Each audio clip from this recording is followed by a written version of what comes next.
This is Who's Your Mummy? Chapter 17. No! I let out a long scream. I jerked my shoulders up, twisted hard. I tried to squirm out of Jonathan's grasp, but Annie hurried over to the table to help hold me down.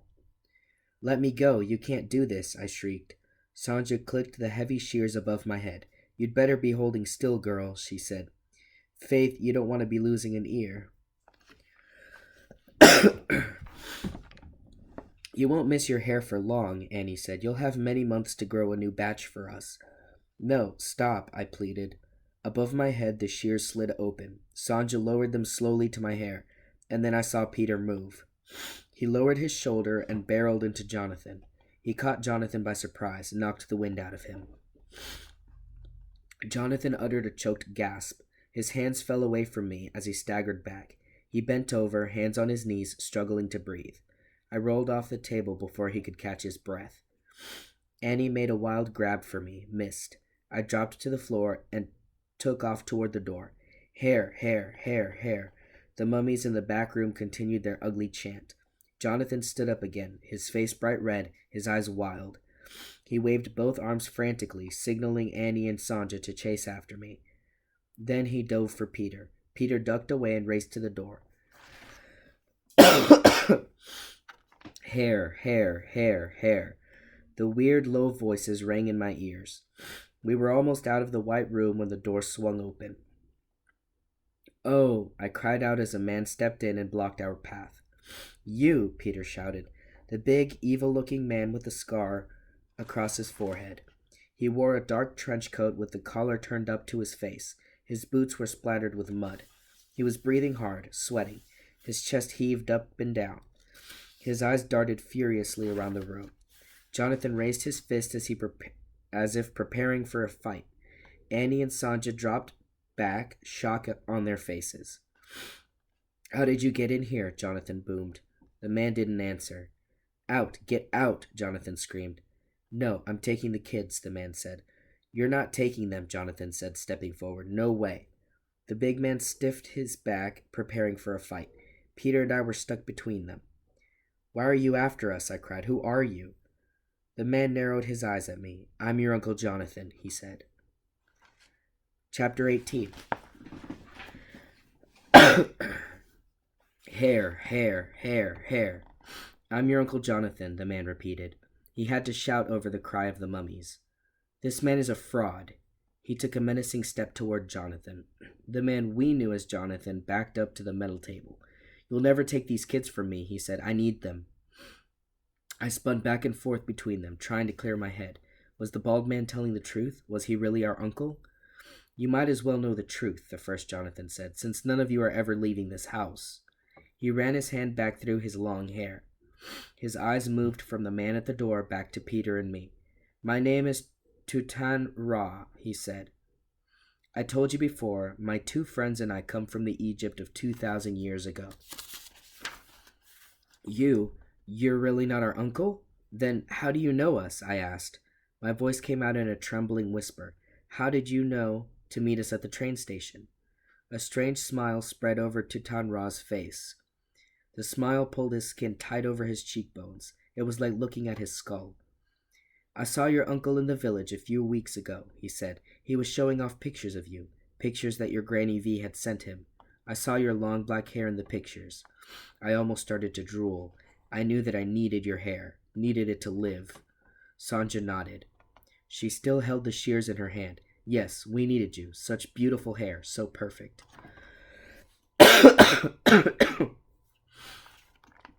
Your uncle's house is in the village, Tutanra said.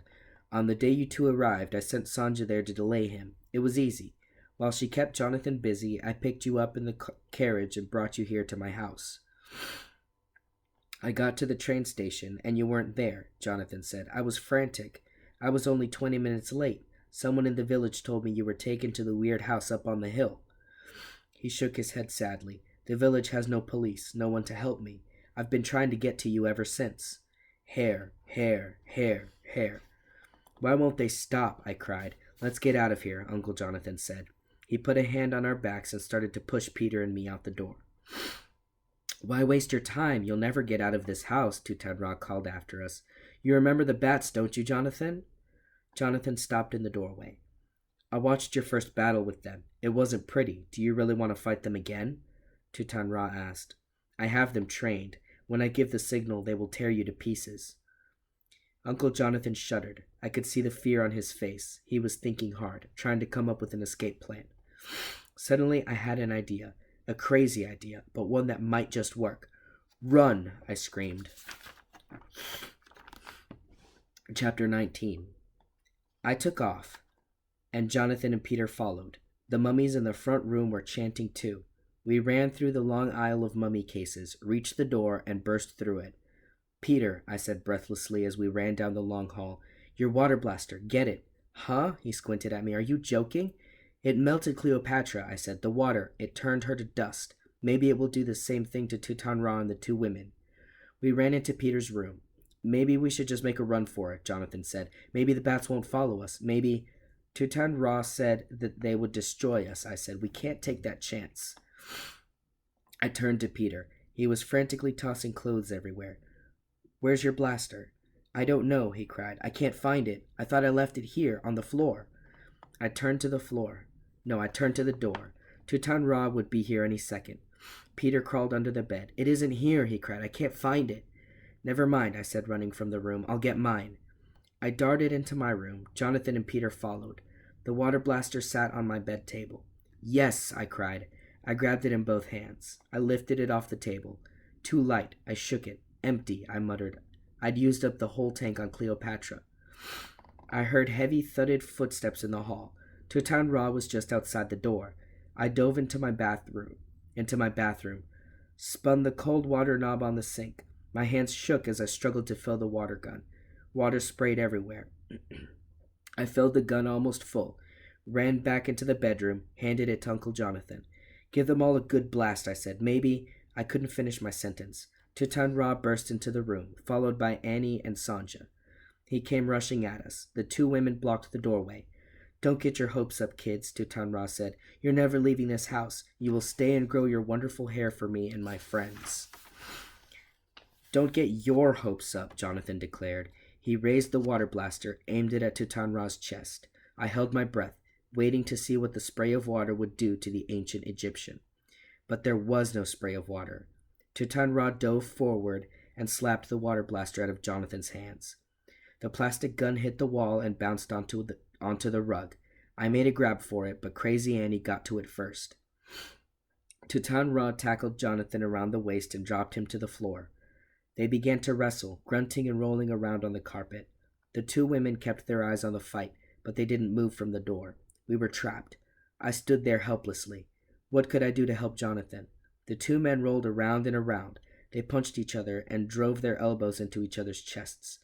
Jonathan fought desperately. He was twice as big as Tutanra, but the ancient Egyptian had amazing strength. He pinned Jonathan's shoulders to the floor. Then he took his arm and pressed it over Jonathan's throat. Jonathan struggled to squirm out from under the Egyptian's hold, but he wasn't strong enough. Tutanra pressed his arm down harder. I could see that Jonathan couldn't breathe. He made horrible choking sounds, and his face turned bright purple. I couldn't bear to watch. How could I help? I knew I had to act fast. I ran to the bathroom. A weak gurgle escaped Jonathan's throat. Then he was silent. Tutanra raised his arm from Jonathan's throat and sat up. He had a broad smile on his face. You lose, Jonathan, he said. Say goodbye to your niece and nephew. Chapter 20. Tutanra flashed Sanja and Annie a victory smile. His face was red and his mustache was drenched with sweat. Jonathan lay still on his back, eyes closed tightly. His arms lay limply on the floor at his sides. Was he breathing? I couldn't tell. Peter stood with his hands shoved deep in his jeans pockets. He pressed his back against the wall. His eyes were wide with fright. I strode quickly from the bathroom, my eyes on Tutanra. He turned to me. Where were you, Abby? Did you think you could hide in the bathroom, or were you too afraid to watch me defeat your uncle? I didn't reply. Instead, I emptied my mouth. I'd filled it up in the bathroom sink. And now I did one of my champion gold medal water spits.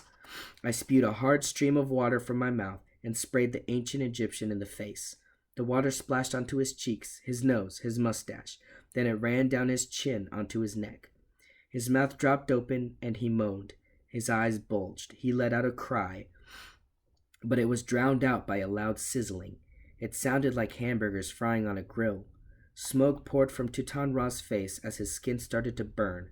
His hair crumpled to ashes. The whole front of his face peeled off, revealing gray bone underneath. His ears fell off and dropped silently to the floor.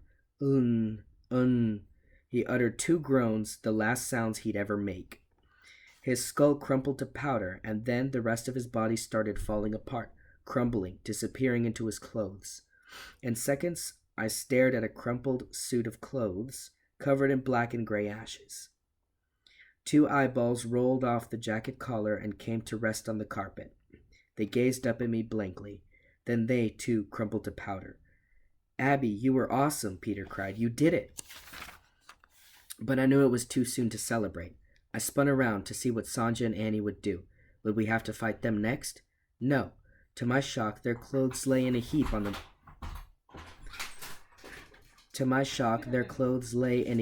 the bedroom floor.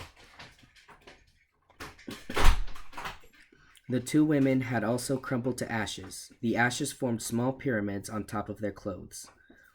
"All 3 of them must have been connected somehow," I said. "They shared a life force or something." "Or something," a voice repeated from the floor. Tutan-Ra? Had he come back to life? I gasped and turned to the sound, and saw Uncle Jonathan struggling to sit up. He shook his bald head, blinking his eyes.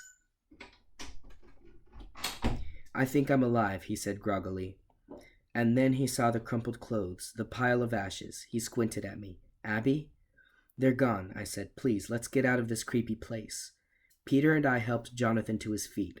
We stepped around the 2 ash pyramids and hurried into the hall. "Which way?" Jonathan asked, gazing in one direction, then the other. "We'll have to walk down the hill. I parked my car at the bottom and—" "Wait," I cried. "One more thing. We're forgetting the mummies." I turned and started to jog toward Tutan-Ra's private quarters. Peter and Jonathan followed. "He kept the mummies alive all these years," I said. "They've been moaning and groaning in pain. What do we do with them now?" I pulled open the door and burst into the huge mummy chamber. Pale sunlight from the tall windows poured over the rows of mummy cases. I stopped and listened for their sighs and groans. No, silence. The room stood silent and still. I turned to Peter and Jonathan. "Their life force must have been connected to Tutan-Ra's too," I said. "After 2,000 years, these ancient mummies are finally at rest." I couldn't resist. I walked up to the nearest mummy case. I leaned over the side and peered down at the mummy. Its arms were crossed. Its coverings were ragged and stained. Leaning farther, I stared into its hidden face, and its hands shot up and grabbed my arms and tugged me down on top of it. Chapter 21. I was too shocked and terrified to scream. I felt its dry, bony arms wrapped around my waist. I could smell the mold and mildew from thousands of years ago. So strong and sour, I choked. I struggled to twist out of its grip. Holding onto me tightly, it pulled itself up. It raised its head and uttered a hoarse whisper in my ear. "Thank you. Thank you." Then I felt the strength fade from its body. It sank back into its case with a final sigh. Its arms fell limply at its sides. My whole body shook and itched from its dry, scratchy touch. Choking on the foul odor, I gripped the sides of the case with both hands and pushed myself out. Peter and Jonathan grabbed my shoulders and stood me on my feet. "Are you okay?" Jonathan asked. I nodded. "He said thank you," I told him. "He only wanted to thank me for letting him die." "Now can we go home?" Peter asked. I want to go somewhere boring." The next day at the Cranford train station, Jonathan apologized 1,000 times. "I'm so sorry I wasn't there to meet you when you arrived," he said. "I'm so sorry you had to leave. You had to have such a horrifying time." "I can't even tell my friends about it," Peter said. "Who would believe it?" "Well, we had an adventure we'll never forget," I said. "Awesome, Abby," Peter said, rolling his eyes. "Always look on the bright side." Jonathan helped us hoist our bags into the train car. "At least you're both safe and sound," he said. He hugged us both. Please give my warmest regards to Granny V, he said. I hope she's okay. Me too, I murmured. The train started to move. Jonathan ran down the aisle and jumped off.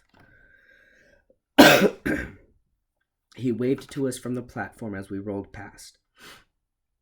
Peter and I settled back into our seats. It was going to be a long train trip back to Boston, but we'd never been happier to go home.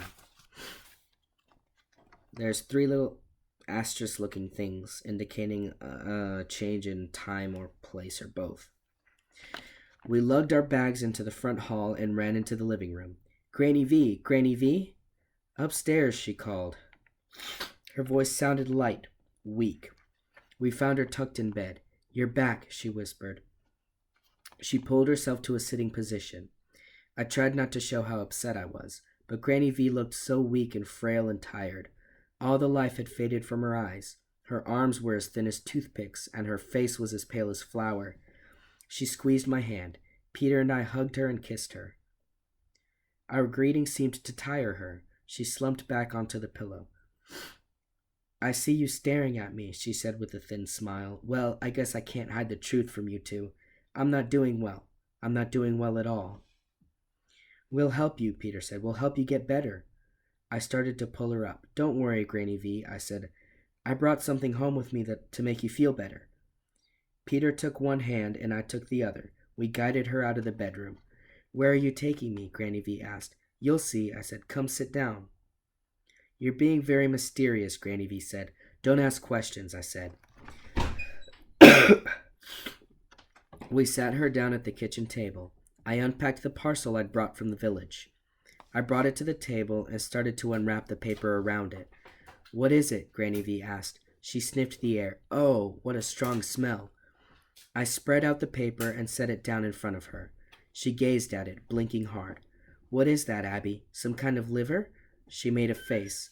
I don't like the smell of it. Don't pay attention to the smell, I said. I picked it up and put it in her hand. Just eat a nice chunk. It will do you a world of good. But what is it? Granny V demanded.